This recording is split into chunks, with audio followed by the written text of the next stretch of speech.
ఆయన జనసమూహములను చూచి కొండ ఎక్కి కూర్చుండగా ఆయన శిష్యులు ఆయన యొద్దకు వచ్చిరి. అప్పుడు ఆయన నోరు తెరచి ఈలాగు బోధింపసాగెను. ఆత్మ విషయమై దీనులైన వారు ధన్యులు, పరలోక రాజ్యము వారిది.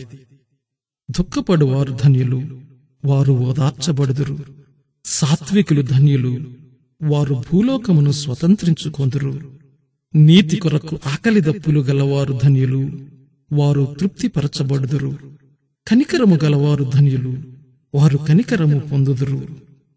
హృదయ శుద్ధి గలవారు ధన్యులు, వారు దేవుని చూచెదరు. సమాధానపరచువారు ధన్యులు, వారు దేవుని కుమారులనబడుదురు. నీతి నిమిత్తము హింసింపబడువారు ధన్యులు, పరలోక రాజ్యము వారిది. నా నిమిత్తము జనులు మిమ్మును నిందించి హింసించి మీ మీద అబద్ధముగా చెడ్డ మాటలల్లా పలుకునప్పుడు మీరు ధన్యులు. సంతోషించి ఆనందించుడి, పరలోకమందు మీ ఫలము అధికమగును. ఈలాగున వారు మీకు పూర్వమందుండిన ప్రవక్తలను హింసించిరి. మీరు లోకమునకు ఉప్పయ్యున్నారు. ఉప్పు నిస్సారమైతే అది దేనివలన సారము పొందును? అది బయట పారవేయబడి మనుష్యుల చేత త్రొక్కబడుటకే గాని మరి దేనికినీ పనికిరాదు. మీరు లోకమునకు వెలుగయ్యున్నారు. కొండ మీద నుండి పట్టణము మరుగయ్యుండనేరదు. మనుష్యులు దీపము వెలిగించి కొంచెము కింద పెట్టరు కాని అది ఇంట నుండి వారందరికీ వెలుగిచ్చుటకై దీపస్తంభము మీదనే పెట్టుదురు. మనుష్యులు మీ సత్క్రియలను చూచి పరలోకమందున్న మీ తండ్రిని మహిమపరచునట్లు వారి ఎదుట మీ వెలుగును ప్రకాశింపనీయుడి.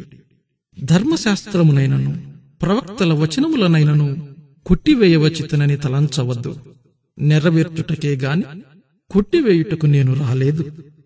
ఆకాశమును భూమియు గతించిపోయిననే గాని ధర్మశాస్త్రమంతయు నెరవేరు వరకు దాని నుండి ఒక పుల్లైనను ఒక సున్న అయినను తప్పిపోదని నిశ్చయముగా మీతో చెప్పుచున్నాను.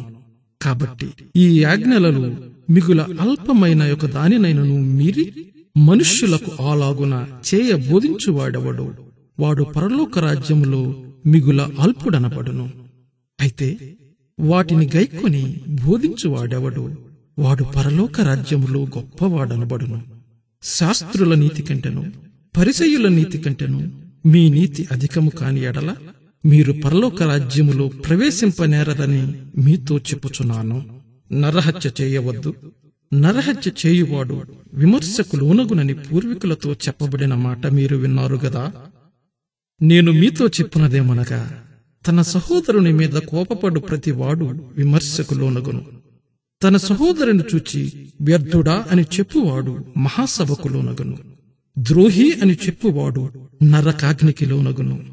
కావున నీవు బలిపీఠమునొద్ద అర్పణమునర్పించుచుండగా నీ మీద నీ సహోదరునికి విరోధమేదైనను కలదని అక్కడ నీకు జ్ఞాపకము వచ్చిన ఎడల అక్కడ బలిపీఠమునెదుటనే నీ అర్పణము విడిచిపెట్టి మొదట వెళ్లి నీ సహోదరునితో సమాధానపడము. అటు తరువాత వచ్చి నీ అర్పణమునర్పింపుము. నీ ప్రతివాదితో నీవును త్రోవలో ఉండగానే త్వరగా వానితో సమాధానపడుము. లేని ఎడల ఒకవేళ నీ ప్రతివాది నిన్ను న్యాయాధిపతికి అప్పగించును, న్యాయాధిపతి నిన్ను బంట్రౌతుకు అప్పగించును. అంతట నీవు చెరసాలలో వేయబడుదువు.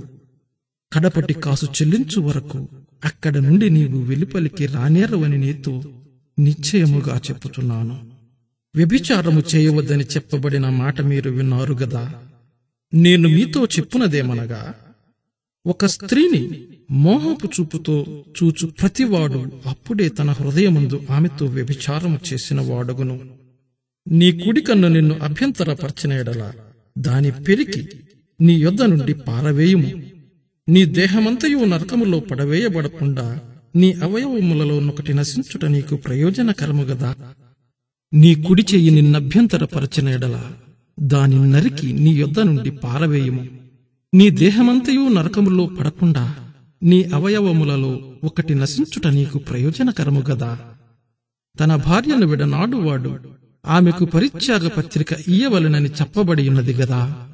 నేను మీతో చెప్పునదేమనగా వ్యభిచార కారణమును బట్టిగాక తన భార్యను విడనాడు ప్రతివాడును ఆమెను వ్యభిచారిణిగా చేయుచున్నాడు.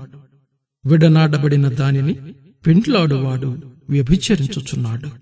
మరియు నీవు అప్రమాణము చేయక నీ ప్రమాణములను ప్రభువునకు చెల్లింపవలెనని పూర్వీకులతో చెప్పబడిన మాట మీరు విన్నారు గదా. నేను మీతో చెప్పునదేమనగా, ఎంత మాత్రము ఒట్టు పెట్టుకునవద్దు, ఆకాశము తోడనవద్దు, అది దేవుని సింహాసనము, భూమి తోడనవద్దు, అది ఆయన పాదపీఠము, యెరూషలేము తోడనవద్దు, అది మహారాజు పట్టణము. నీ తల తోడని ఒట్టు పెట్టుకునవద్దు. నీవు ఒక వెండ్రుకనైనను తెలుపుగా గాని నలుపుగా గాని చేయలేవు. మీ మాట అవునంటే అవును, కాదంటే కాదు అని ఉండవలెను. వీటికి మించునది దుష్టుని నుండి పుట్టునది. కంటికి కన్ను, పంటికి పళ్ళు అని చెప్పబడిన మాట మీరు విన్నారు గదా. నేను మీతో చెప్పునదేమనగా, దుష్టుని ఎదిరింపక నిన్ను కుడి చెంప మీద కొట్టువాని వైపునకు ఎడమ చెంప కూడా త్రిప్పుము. ఎవడైనా నీ మీద వ్యాజ్యము వేసి నీ అంగీ తీసుకొనగోరిన ఎడల వానికి నీ పై వస్త్రము కూడా ఇచ్చివేయుము. ఒకడు 1 మైలు దూరము రమ్మని నిన్ను బలవంతము చేసిన ఎడల వానితో కూడా 2 మైళ్ళు వెళ్ళుము. నిన్ను అడుగువానికిమ్ము, నిన్ను అప్పు అడుగగోరువాని నుండి నీ ముఖము త్రిప్పుకొనవద్దు. నీ పొరుగువాని ప్రేమించి నీ శత్రువును ద్వేషించుమని చెప్పబడిన మాట మీరు విన్నారు గదా. నేను మీతో చెప్పునదేమనగా, మీరు పరలోకమందున్న మీ తండ్రికి కుమారులయ్యుండునట్లు మీ శత్రువులను ప్రేమించుడి, మిమ్మును హింసింపు వారి కొరకు ప్రార్థన చేయుడి. ఆయన చెడ్డవారి మీదను మంచివారి మీదను తన సూర్యుని ఉదయింపచేసి నీతిమంతుల మీదను అవినీతిమంతుల మీదను వర్షము కురిపించుచున్నాడు. మీరు మిమ్మును ప్రేమించు వారినే ప్రేమించిన ఎడల మీకేమి ఫలము కలుగును? సుంకరులను అలాగు చేయుచున్నారు గదా. మీ సహోదరులకు మాత్రము వందనము చేసిన ఎడల మీరు ఎక్కువ చేయుచున్నదేమి? అన్యజనులను అలాగు చేయుచున్నారు గదా. మీ పరలోకపు తండ్రి పరిపూర్ణుడు గనుక మీరును పరిపూర్ణులుగా ఉండెదరు.